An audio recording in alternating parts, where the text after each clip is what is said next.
ദീനീ വിഷയത്തിൽ മുമ്പോട്ട് വരുന്നവർ അവരാണ് അല്ലാഹുവിന്റെ അരികിൽ വലിയ അടുപ്പമുള്ള ആളുകൾ എന്ന് പരിശുദ്ധ ഖുർആൻ പറഞ്ഞു. പക്ഷേ എല്ലാവരെയും നല്ലതിനോട് സഹകരിക്കാൻ കിട്ടാറില്ല. ചില ആളുകളെ കയ്യിൽ പണമുണ്ട്, അവർക്ക് പേരുണ്ട്, പ്രശസ്തികളുണ്ട്, അതൊന്നും അല്ലാഹുവിന്റെ ദീനിന് വേണ്ടി ഉപയോഗപ്പെടുത്താറില്ല.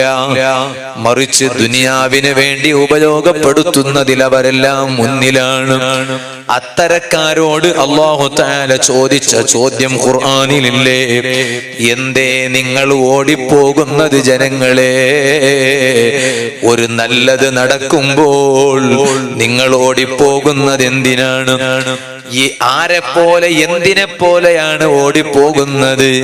കഅന്നകും ഹുമുറും മുസ്തംഫിറാ, കഴുത ഓടിപ്പോകുന്നത് കാണാറില്ലേ? കഴുത ഓടിപ്പോകുന്നത് പോലെ നിങ്ങൾ എന്തിനാണ് ഓടിപ്പോകുന്നത്? എന്തേ കഴുത ഓടിപ്പോകാൻ കാരണം?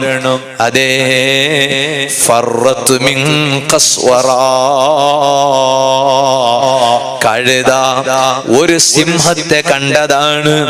കാട്ടിലുള്ള സിംഹത്തെ കഴുതയങ്ങ് കണ്ടപ്പോൾ സിംഹത്തെ പേടിച്ച് കഴുത ഓടിപ്പോയതുപോലെ നിങ്ങൾ എന്തേ നല്ല നല്ല സദസ്സ് കാണുമ്പോ ഓടിപ്പോകുന്നത്?